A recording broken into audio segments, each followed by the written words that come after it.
Hello and welcome to episode 28 of Lost in Chronologically Lost, where this time we get introduced to a brand new character, Henry Gale from Minnesota. You know, I have high hopes for Henry.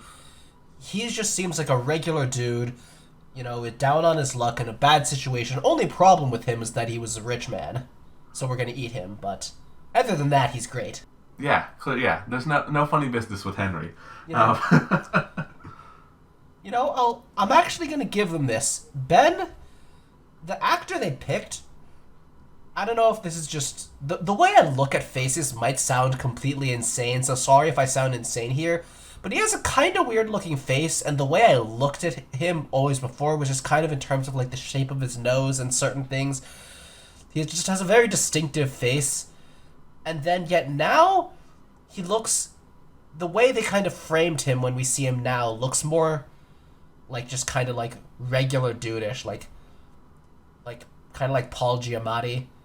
I don't know, just the way he looked felt to me like they did cast someone who looked like he could have been some really random, not special guy. Fun fact, Michael Emerson, the actor, he originally auditioned for the role of Hurley. Huh. That does not really fit Hurley. I mean, I guess I don't know how they originally... I think when they were casting Hurley, I think they had, funny, down on his luck lottery winner. I didn't think they had, fat Hispanic in the call sheet. Yeah, that kind of makes sense. And because it feels like once they cast him, what was the actor's name again?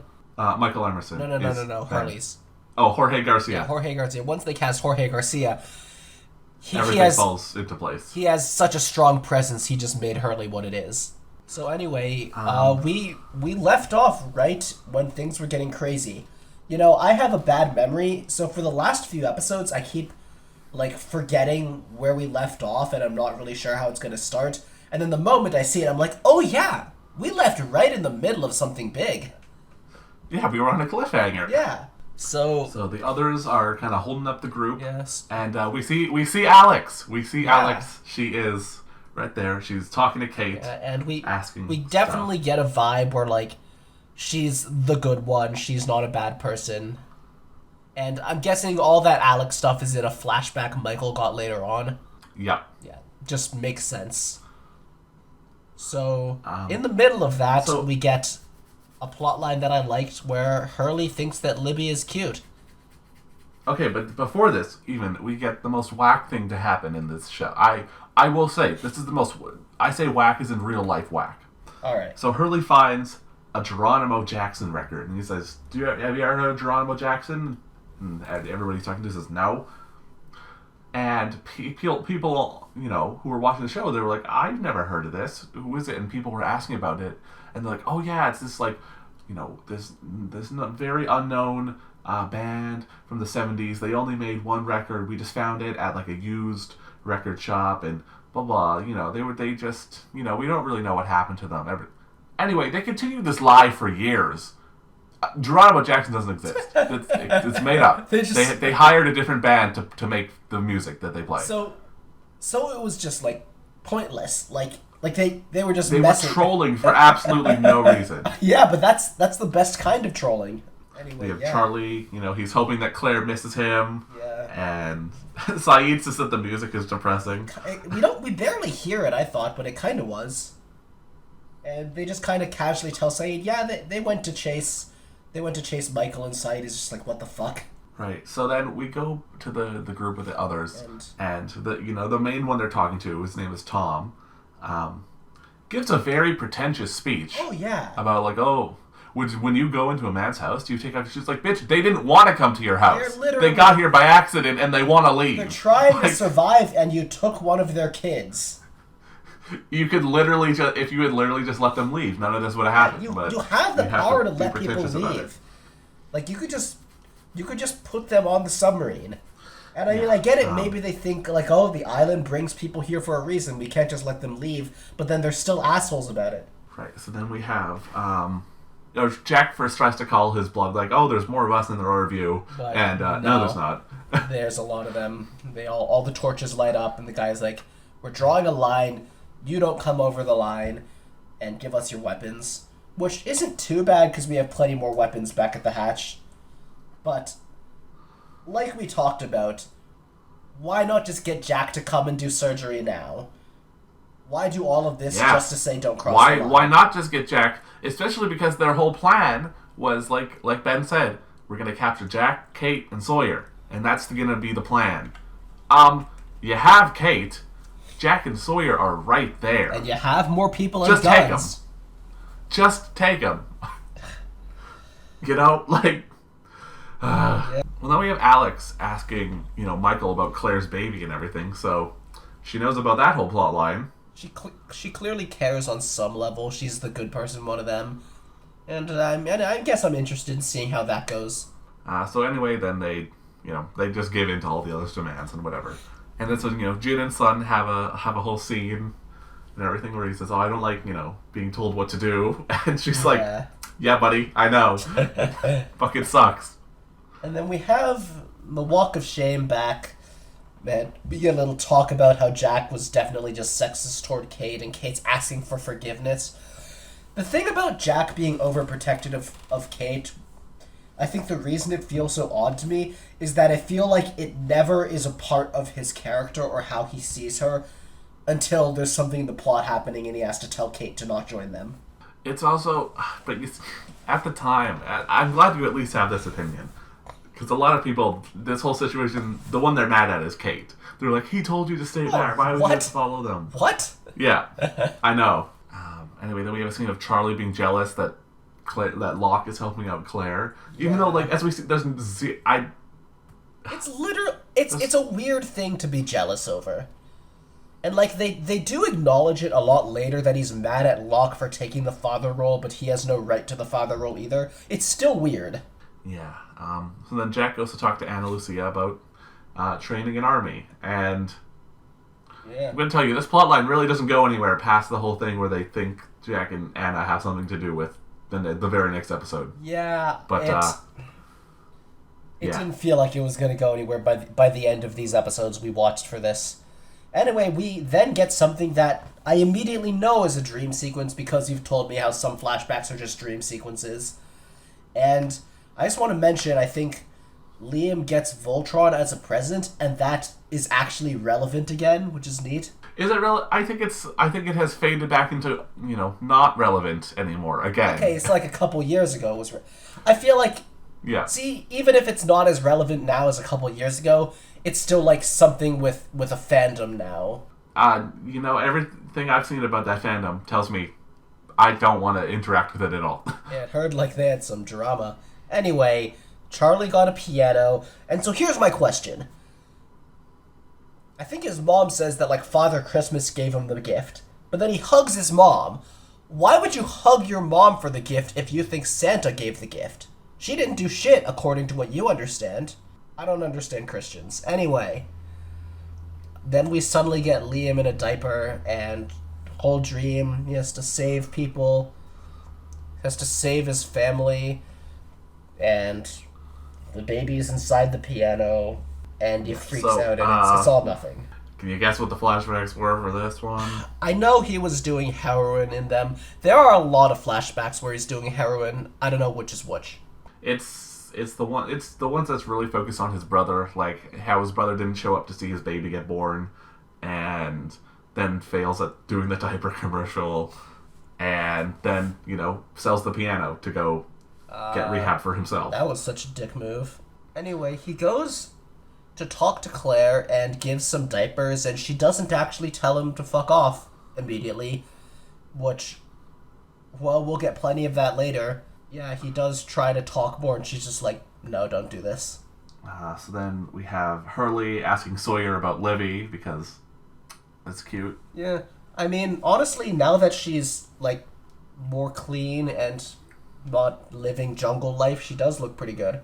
Then we have another Charlie, dream sequence. And he goes to swim to get the baby in the water, which of course reminds me how in season 1 he said he couldn't swim.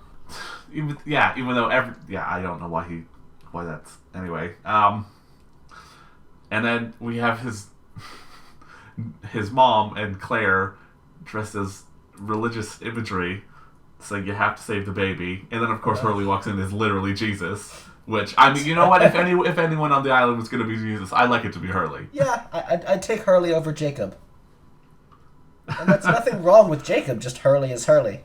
So Charlie wakes up, and he's been sleepwalking and took Aaron in his sleep. Which, like, he has issues, but come on, sleepwalking is sleepwalking. Yeah, it's hard. It's hard to get mad at him for this one when you're literally sleepwalking. Yeah. But obviously Claire slaps him because. Yeah. So then, it's funny how, you're right, that the whole caves thing was just entirely dropped by now. For some reason that occurred to me around now. Oh, yeah, exactly, yeah. What caves? Charlie wants to talk to Locke about the dream, because, Locke believes in mystical island stuff. But Locke is just like, you use heroin, I don't care. And here we got the line you told me would happen, where it's like, Kate sees a fucking horse, everyone sees Walt, nothing, but when it's Charlie, it has to be the heroin. Then he's like, hey, me and Mr. Echo, we destroyed all the statues from the plane. We destroyed it all. And it's just like, why would you lie about that, Charlie, at this point? Like, it's only going to make things worse. You have a stash. Literally just tell Locke about the stash and say, let's go burn it together, and you would be good. Mm-hmm. And Locke also gives him the very correct advice that Claire needs time, and Charlie is not giving her time. Yeah, so now we go to Michael, and what was your take on this scene with Michael? First of all, where would you describe where he is? The village that the Man in Black originally lived in? No, it's not that. This is season 2, bro. They didn't think of that. I know, but I feel like it's vaguely. Anyway, why do they live here and when they have the Dharma base? That's a very good question. Why would they be living here? I have 2 ideas. First of all, whenever they have an outsider, they just literally all move over there to give off a fake impression. Or bingo. Or that and that just seems so extra. And the second right? My second idea was maybe they have people on rotation spending time there because they do need to teach all of them to be geniuses at going through the jungle and that kind of living. And I feel like they would not become that good at jungle life if they just always stayed in the Dharma facility. Right. So we see that they have there is a version of the hatch there called the Door. Never heard of this one before. Did that even matter? I mean, do you think they're not going to open that one? I don't think they're going to open that one. Yeah, they draw Michael's blood for some reason. Yeah. And then we get this woman coming to interrogate him, asking him questions about Walt, and she gets a low blow where it's like, you don't know a lot about the son you claim to love, and it's like, Susan took him away. Yeah, but the most important thing she asks is, did Walt ever appear in a place he wasn't supposed to be? And I think he was saying, like, he was halfway across the world. And she was like, yeah, but did you see him, though? I don't remember him ever seeing him in a flashback. So he did not. So then it was probably off screen. I don't think that ever happened to Michael. But, we saw, Saeed and Shannon. Yeah. They saw Walt where he wasn't supposed to be. And clearly with the sort of webisode that we saw, the others are having issues with Walt. Yeah, they are scared of him because he kills birds. I wonder what is it he's doing that makes it so hard? He's just being so special that it's just hard. Just such a special boy. Yeah. Anyway, so then we get Libby and Hurley doing laundry together. She seems like she's flirting. Oh, 100%. Also, they point out, they're like, why is the washer and dryer newer than everything else here? Which is something people complained about. They're like, why is the washer and dryer newer? That's a whole thing. And they're like, it's... Yeah, no one cares. It's a washer. It's the washer and dryer set that they got. Whatever. He says she's familiar. Wasn't she in that asylum? Exactly, yeah. She was in the psych ward. Are they going to remember? Because that's interesting. I want to see that get talked about. The way she acts seems like she remembers. Well, at any rate, I like this a lot. They were cute together. We don't see any more of this for the rest of these episodes. No, we do not. And that seems weird. Like, if they're gonna pick it back up again, it'll be after such a break that I don't know. So then we get Echo, marking trees for something. Then Charlie asks, if Echo told about the statues. Says he's been having, super vivid dreams. So Echo's like, you do need to save the baby because dreams are so meaningful in a religious sense. Which I know, this has got to be your favorite plotline. Oh, yeah. It was not for me. Okay, so, people joke about how bad the Thailand episode is, and it's bad, but I think it's also just so meme that it warps around to having some level of enjoyment. And, the writers, the main writer, he said that, oh no, the actual worst episode is the one where they kill Ethan. That's the worst one. No, this is the actual worst episode, where the plotline is about baptizing baby Aaron, and the flashbacks are just more of Charlie being a junkie with his brother. Like, what? This is the worst episode. Look, I'm okay with Christianity having a presence in the story, because it's obviously realistic, lots of people are Christians, but it just feels off to me in a story that is clearly, on some level, fantasy, where then it's like being so fantastical and having such fantastical things that clearly are not the product of a real-world religion, even if they have some thematic parallels to them, but then having all that fantastical stuff and then framing it as though baptism, that ordinary thing from an ordinary religion, has meaning. I don't like that. That just feels really... Yeah, especially because, these are the good guys, and they're the Christians, and the others right now are the bad guys, and they have this weird, wacky cult religion. But it's going to turn out the weird, wacky cult religion is the correct one. So... yeah, kind of, yeah. We have a scene with Jack and Ana Lucia where, she assumes that Jack and Kate are hooking up. Wait, we skipped a bit where Charlie runs up screaming that he needs to baptize Aaron. Oh, right, yeah. How could I forget that? That's one of the, so one of the best parts. I mean, the problem is... Charlie's like, hey, time to start using heroin again. Which... I mean, but he probably was going to use it there, but he hadn't. Oh, he was absolutely going to use it. But he hadn't yet. Absolutely. And Locke followed him, and Locke is just like, nope. I understand Locke not giving him the choice at this point. But I have further feelings on that I'll talk about later. Okay, yeah, but, here's the thing. Charlie says, this is like a test, because I gave away my heroin and then I found so much more. This is clearly a test. And, I think in a normal episode of Lost, Locke would be like, yes, this is a test, because this is testing, blah, blah. But honestly, I'm going to say it, Locke is out of character in this episode. He doesn't feel like normal Locke. I will give more thoughts later. I'm saving what I have to say about that. Charlie screaming about it has... Claire interested in baptism because after Charlie acts so crazy and it's just so ridiculous, it somehow still gets to her, which is one of the worst parts of the episode, that she somehow does end up wanting to baptize Aaron because of what Charlie does. I think what would have made this different is instead of her just being like, well, what if baptism is good, is after, is if you maybe had Echo go to her first and try to explain why he told Charlie everything, and then she would be like, okay, Mr. Echo, you are a reasonable person, and maybe that sounds okay. This is just an odd sequence of events. Yeah. I mean, it basically maybe makes it feel like Claire does still care about Charlie and value what he says on some level, that's just underneath all of the justified anger at him.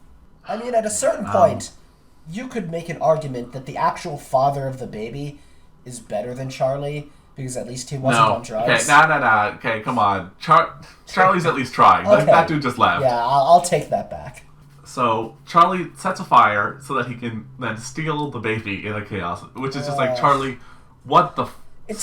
cease. It's such a... So this basically leads Charlie down a very dark overall plot line, which is, I don't know, somewhat interesting, because the whole episode felt like it might be everyone says he's crazy, but then he ends up being right. And at least it didn't... He was just crazy. At least I feel like that might have been even worse, because it's so obviously ridiculous. We get one of my favorite lines, because, a few years ago, there's the whole meme of, someone in a West African accent portrayed as Knuckles the Echidna saying, do you know the way? So now we have Echo saying in his accent, this is not the way. God. Well, yeah. I mean, I honestly, like, when he was making the fire, I thought it was maybe going to be like he makes a danger to try and convince everyone that there actually is a danger to Aaron. But instead, no, just to steal... The danger is him. Just to steal the fucking baby. And everyone is just staring at him being like, what the fuck? And once Charlie gives it back, Locke just punches him. Yeah, I do at least appreciate the scene where he's like, I wasn't going to hurt him, I was just going to baptize him. And Claire just goes, you're hurting me. Like that is really true. But anyway, now we will begin a special segment called Matthew Comes Out in Defense of Charlie. What? Okay, you told me I had something unexpected to look forward to, and this is very unexpected. I am not going to argue he was right. I am not going to argue that any of ideas were remotely good. He obviously made big mistakes. But you know what I think? I think Charlie is clearly not well here. Charlie is not in a good mental state, and that is not his fault. Addiction is a disease. And Locke is just treating him, he is stigmatizing him for his addiction, when it's like, Locke is acting... Which again, it's very out of character, considering how they already went through this with Locke, and he was not doing that. Well, I get it. I don't think it's in character for Locke, but for a character in general, I could see it being like, well, I gave you a chance before, but now you're back to using it, so I don't trust you now. But I still think that's not fair, because addiction is not a choice. It is not making bad choices. Like, it is literally something that makes you feel physically dependent on it. Like heroin in particular, it is not just a mental dependence, it is a physical dependence. Charlie mentions at one point, maybe to Saeed or Jack, I don't know, I think to Jack, that like, he wanted to use it. That's why he kept them, but he still didn't. And he never did. Even if he was going to, he never did. And I think that shows he was not fully in control of himself. He took the statues because he felt a physical addiction, but he was still able to resist it enough to not start using it. And I just feel like when somebody is in that position, they do not deserve to be punched and punished and hated. They deserve support. And it's like, and it's both the addiction and just the clearly having crazy dreams, sleepwalking, and making irrational decisions. You do not punch someone for that. You try to help them get better, because he is clearly he is clearly not all right in his mind during this. Okay, let me... two things. One, I think he absolutely was going to use the heroin if Locke hadn't shown up right when he did. I think that was what was going to happen. But he's addicted. Two, dealing with addiction or not, if someone steals a baby, I think punching them out is fine. But it's not just about the addiction. This is a pro-punching baby stealers podcast. He was literally... It's not just the addiction. For one thing, I think they're over-stigmatizing addiction and not giving support, but I think it's also just about, like... It feels to me like he is so clearly not well. He is having crazy dreams. He is doing things, sleepwalking. He is clearly becoming obsessed with something crazy. And nobody is asking him... Look, I'm saying if Locke had punched him out because of the sleepwalking incident, that would be bad. But no, Charlie made a conscious choice to cause chaos to then go steal a baby. I think he is not in a stable mental state, and I think that was obvious before he took the baby, and it's still clearly the case after. And I think nobody tried to talk to him. Nobody tried to ask him about his dreams, how he felt. They were all just like, oh, you're just being crazy. And then they're surprised when it didn't get better and only got worse. Well, Mr. Echo listened to his dreams and was like, "Oh, those are real and they're a sign." But the sign wasn't steal a baby. That wasn't the kind of support Charlie needed. I know no one on the island is a therapist, but I just... Libby is. Oh yeah. Well, I think that is a missed... She's too busy flirting with her. That's a missed writing opportunity. I just feel like even if he wasn't a drug addict, he's clearly having a mental health problem. Okay, but anyway, so now he's talking to Jack, and he's like, yeah, no, I started it. I didn't use heroin. It won't happen again, blah, blah, blah. And then Echo baptizes Aaron and Claire. Which is so dumb. After all of that, they just fucking baptize him anyway. I should also note that baptism was not done properly, so it technically doesn't count. Which they said they've even... Echo did Yeah. not properly train as a priest. Yeah, they did that also. I know when the plane was burning and he was reciting some psalm. He recites it. He makes a mistake when he says it, but they kept it in because they're like, yeah, that makes sense for Echo to not have it down pat. Yeah. And anyway, So yeah, so even if I you think, believe in baptism and that it will save you and everything, they didn't even do it right. So I feel Charlie was not treated properly during this episode, and it has put him at a low enough point that I am sympathizing with him, and it's poised me to want a Charlie redemption. But instead, we are going down a dark Charlie arc, which is also kind of interesting. Locke has put the statues into the hatch safe, and and Jack decides to put the Halliburton gun case in the safe as well because it makes sense. So he asks Locke for the combo, and Locke's like, Locke gives a whole speech when I feel like that speech was a little unnecessary. I feel like he was kind of jumping to conclusions there. Yeah, but I mean, also, you know what, Locke? Jack almost fell off a cliff and died, so, fair enough. So then we have, Sawyer kind of mocking Charlie because he's like, oh, new pariah in town. Then Charlie's just like, yeah, but Jack's stealing your stuff. And this is so season 1 drama about Sawyer stealing stuff. Mad about that. And Kate brings Sawyer a magazine, which she makes her read because he doesn't have any glasses. Yeah. Kate... Every time Kate goes back to liking Sawyer, it's just like, what the hell? Every time it's like, remember when you said that you saw your abusive father in it every single time? Like, yeah. Just remember that. So then we have Hurley and Saeed, where he brings Saeed Bernard's radio. And he talks about the lime in the coconut. Lime in the coconut. But also, Bernard is a dentist. Okay, what does that have to do with anything? I think it's interesting. I never would have guessed. Oh, like you just didn't. Oh, I guess this is where they reveal that. Yeah, I guess I just never thought about it. I'm like, oh yeah, he's a dentist. That's a normal profession. Yeah, it's not weird. Just isn't what I would have guessed. So Ana Lucia says that the main group isn't scared enough, Yeah, which is this is just such an Ana Lucia moment. Which is like, I mean, they stole a pregnant woman. They very nearly killed Charlie. They killed one of the unnamed characters. Well, he wasn't named. It was Scott. They killed Scott. Yeah. We get the Scott and Steve scene later. Yeah, I like how Scott is dead and she has never known Scott alive and she's still mixing them up. Anyway, this is basically just Ana Lucia being like, you haven't been through the shit I've been through, so all of you are fake gamer girls.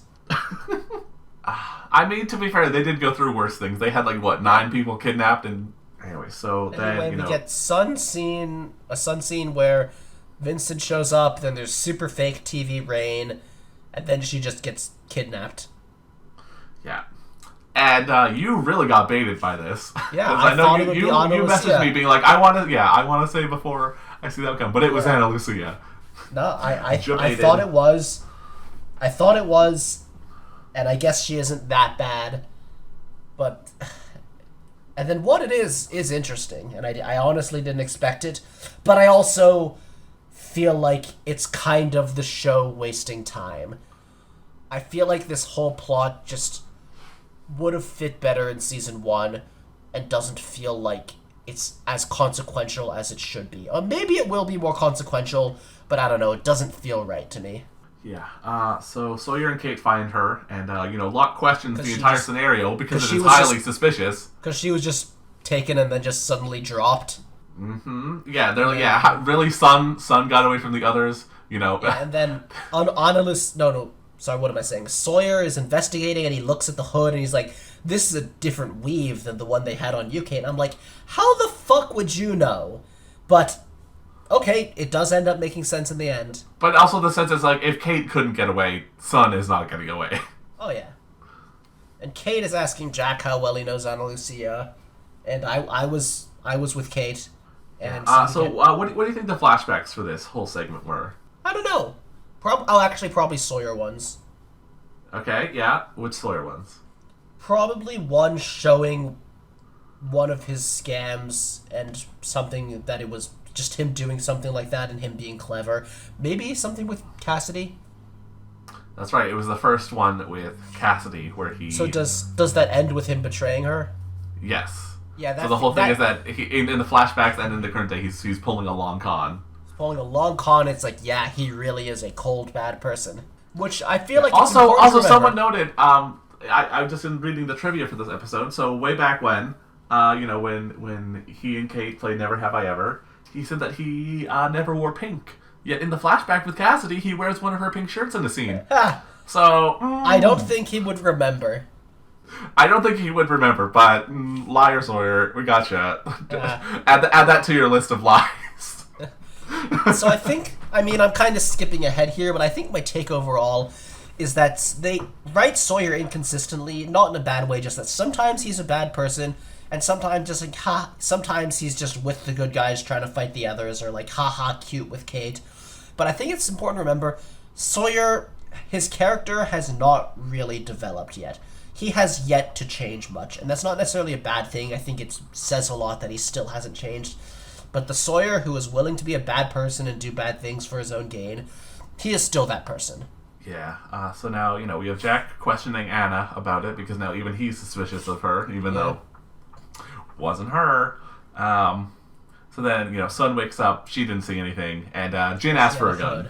Sawyer shows up, he tells Locke, hey, don't let Jack take the guns. And so, because Locke is already paranoid, because he paranoided himself earlier in the episode, it feels a little like the entire conflict for the episode is kind of constructed. Like they kind of just arbitrarily set up this whole thing of trust between Jack and Locke that didn't need to ever be a thing. To be fair, I think that has been going on since Boone died. I think the whole issue between Jack and Locke has been a struggle since then. I guess, but I don't know. I just still feel like this wasn't completely natural, but it's minor. Locke is going to go hide the guns while Sawyer sits and pushes the button. So obviously, Sawyer can't be doing anything suspicious if he's just pushing a button. So anyway, turns out now Sawyer has all the guns. Yep. We get the whole confrontation between Jack and Locke is saying stuff I agree with, that you were about to violate the agreement anyway. It's teaching Michael to shoot was a screw up. And then Sawyer just has the guns, and it's just... So here's the thing about this. On some level, the guns are authority, and if Sawyer has all of them, that's a problem, and they do, need to have some access to them for self-defense. And if Sawyer is taking control, that feels like something everyone else, Jack and Locke, they would have to do something about that. That's not just something... I don't think that's something where you could just go back to the status quo and let Sawyer sleep at night and not get him to say where the guns are. And yet they kind of just feel like they go back to the status quo after this. Well, again, the way... It's like, how would they get him to say? Because he's not just going to say for no reason. He's not going to say because of Kate. And, he even looks at Saeed. He's like, oh, what, you want to torture me again? They're not going to do that whole plot line again. Yeah, but I feel like in terms of it's a TV show, you can't repeat a plot line. I'm pretty sure torturing would work. It didn't work last time. Yeah, but Sawyer's kind of a bitch. Anyway. I know where the whole thing with him having the guns is going, and I know that it will resolve itself well, so whatever. Alright, but I don't know, it feels a bit like the show making up some drama to happen before the other stuff can actually happen. Right. So, Kate is being like, oh, why do you do this? And he's like, oh, I'm a bad person, and then that's when the flashback shows that he betrayed Cassidy and blah, blah, blah. So then, Saeed and Hurley, they hear a broadcast on the radio from... and it's a song from the 40s. And, Hurley makes a joke of... I'll just say, Hurley makes a joke. He's like, oh, it could be coming from any time. And then once time travel was introduced, the writers were like, oh, yeah, that actually was coming from the 40s and time travel. And it's like, no. Okay, bro. It doesn't matter. Sawyer in the jungle, and we see him meeting with Charlie, because Charlie wanted to make Locke look like an idiot. Which, I do think on some level Charlie was mistreated by Locke. While I came out in defense of Charlie, and I am actually a lot more interested in what happens to him now, and as much as I would like Charlie to be a good person, I think that his dark arc feels like a little cathartic in how he was mistreated. I also have to say that he has this hood over his head because he's dark now, and the way he's acting, He reminds me of young Anakin Skywalker. So then we get to the sort of next episode here where, Ana Lucia sees Russo skulking around the camp. So obviously Sayid shows up because it's a Russo plotline. Yeah, they have that relationship. Yeah. So she gives Sayid her gun for trust, and you see he checks the firing pin to see if it's there. Yeah. And meanwhile, Sawyer gets woken up by a screeching sound, and I get that there's nothing they could do. It still feels weird how this is just very status quo and casual. Yeah, but he sees that Hurley has a stash of food, including ranch dressing.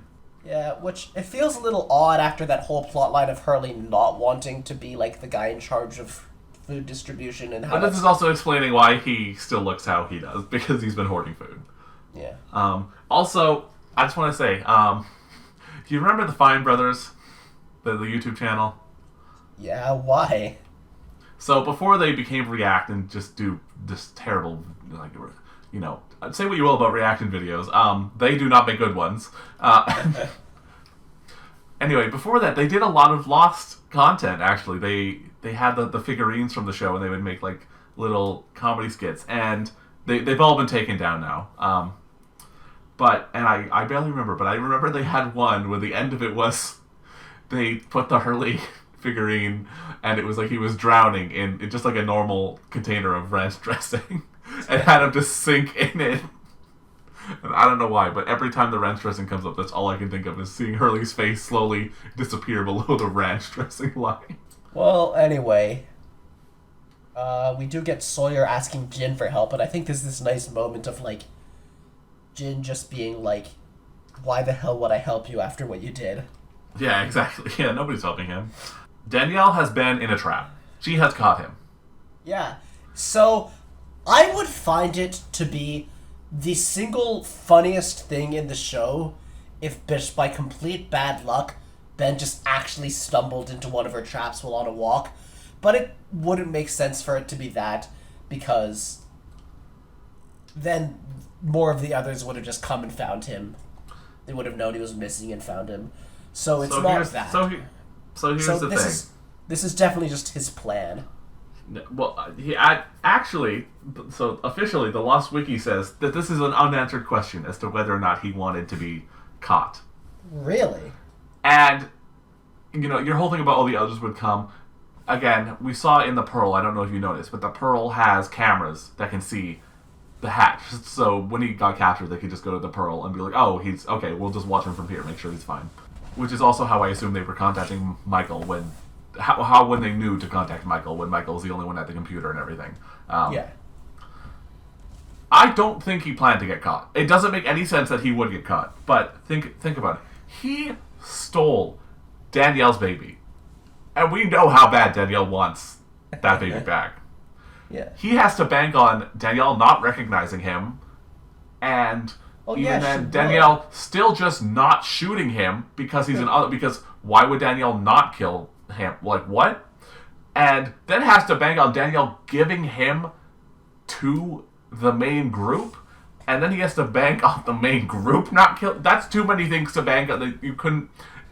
The Russo one mainly. I'm like, you can read people however you want. I would have read Russo killing him in that situation. That's true.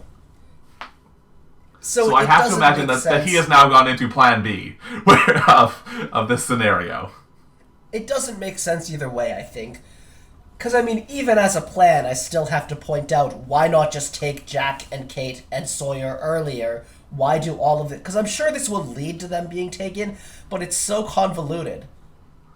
So when they cast Michael Emerson, was he cast for the role of Ben, leader of the others? No. He was cast as an other who pretends to be Henry Gale, who will die in 3 episodes. Huh. Then they really liked the actor, so they kept him around. So they made him the leader. Yeah, so that makes me think he was just caught. There's no way this was the plan. You can't rely on the woman who you stole her baby from not shooting you at this point. You can't. You just can't. I barely have anything to say because it's both both ways of looking at it have big holes in them. Right. So, he says he's Henry Gale from Minnesota, which is kind of like a meme because, Danielle shoots him with an arrow and tells Saeed to torture him. And, to be honest, if anyone kind of deserves to be tortured on the show, it's Ben. Like... Oh, yeah. So, I mean, no one deserves to be tortured, but narratively, there's a whole lot of stuff... Hey, he's another baby stealer, so... There's a whole lot of stuff about whether or not he deserves it. What if they're just doing this to an ordinary man? And the whole time, I'm just but when you know he's not an ordinary man, then it's like... This is Ben. I'm fine with it. Yeah. I mean, at the end of the episode... and it's like, oh yeah, obviously we have the whole thing of torture doesn't work, whatever. We've talked about that at length. Yeah. And it's like, yeah, no, I know it doesn't work. I'm fine with just seeing Saeed just beat him, just to do it. Like, I mean, that's fine. Saeed doesn't torture him that badly. I don't think he does anything with the pliers. He just kind of threatens to. Like, he doesn't get into anything really horrifying. He just hits him. Which I'm not going to say isn't torture or is somehow okay. But it's also just doesn't get, like, super graphic. Like, honestly, when Jack was putting in stitches to Charlie's wound, that was, like, more graphic and unpleasant to watch for me than anything Saeed did to Ben. So anyways, his whole story is that he and his wife, they were ballooning around the world and they crashed and his wife died. Saeed basically... the whole flashbacks to this, can you guess what flashback it was? It was Saeed learning to torture. It was that one. So I will say, I feel like this was kind of, I don't know. I feel like a lot of what's interesting about Saeed is his self... I will say, the tension with all these Henry episodes is completely gone when you know it's Ben. Like, even if you watch it normally and then you go rewatch season 2, there's none of the drama because you know the answer now. No, see, I feel tension, but the tension comes from, oh man, is something bad gonna happen because Jack or someone else believes him? Oh, well, there is that tension, yes. I feel like what's interesting about Saeed is a lot of his, like, he thinks he's a bad person, he has so many regrets, and yet he's kind of quick to just decide, you know what, we gotta torture this guy. Well, also, as it becomes clear, he is angry that he basically blames the others for Shannon dying, so he's in an angry mode. It's indirect, but it is kind of true. Anyway, so he gets them locked in there and just asks a lot of questions, looking for holes in the story. So, Henry Gale says that he owned a mining company. I just want to say, if I was Saeed, I would have asked him where his mining company's mines were located. I think that would have been something he would have had a hard time answering. Why? I would have just said, like, the northern United States, if you're from Minnesota. There's mines there. I don't think anybody would have... I wouldn't have questioned that. No, I think name me some specific locations, because I think the owner of the company would know the specific locations. Well, he also said he sold it, so... I think he would still know. No, you could just say, it was outside Lincoln, Nebraska, or outside, just make up places. Yeah, but it's tricky. You gotta pressure him. Also, does Saeed know American geography that well? I don't think so. No, but you gotta see if he hesitates. That's what I'm saying. You gotta ask harder questions. Anyway, but Ben clearly has a whole intricate web of lies. Which is part of why I thought it was his plan, because he has such a web of lies planned out. Yeah, so anyway, then we get the resolution to the finding a frog thing where Sawyer kills it because he's a bad guy. Ooh, he killed a frog. Yeah, look. I really like frogs, so no matter how much Sawyer character develops in the future, I will never forgive him for this.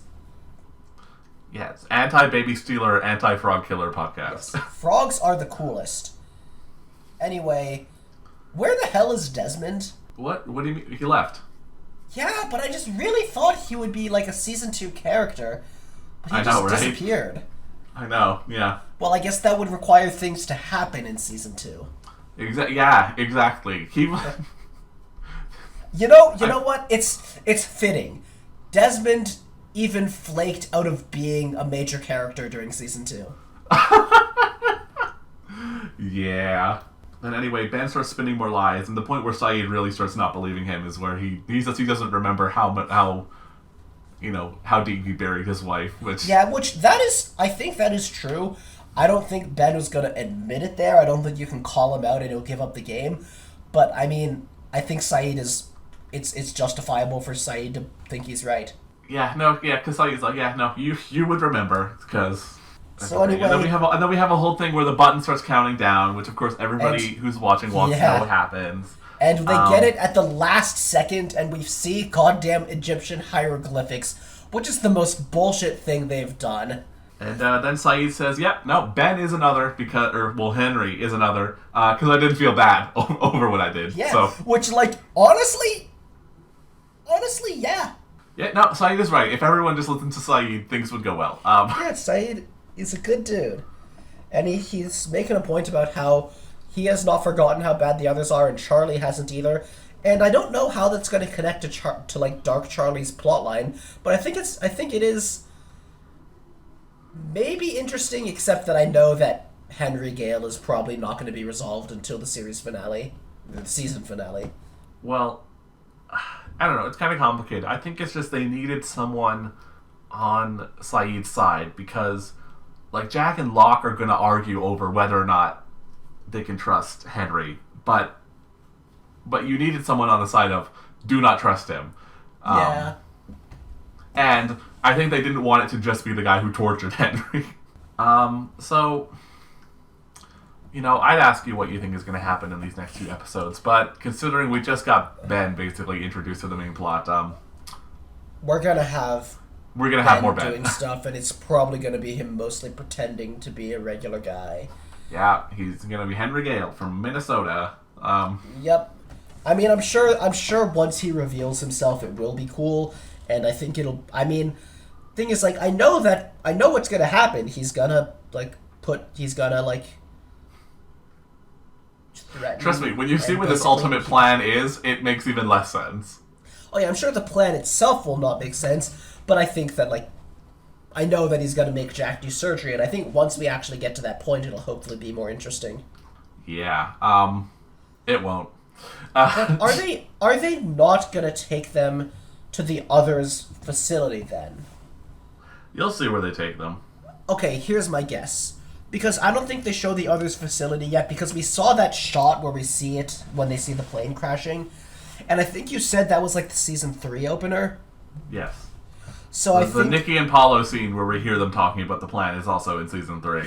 So I don't think we get seeing the Dharma base yet, because that would be silly if we had that season 3 starter reveal and yet we had seen it at the end of season 2. So I'm going to say he takes Jack to the village we saw, and that door opens up into it has decent medical facilities. Well, I guess we'll have to find out in a later episode. So I hope you will join us next time, where we will be covering episodes 52, November 18th to 19th, and 53, November 20th to the 21st. Oh yeah, and we crossed the halfway mark, so that's pretty crazy. Yeah, halfway done, and we're in season 2. Okay, join us next time.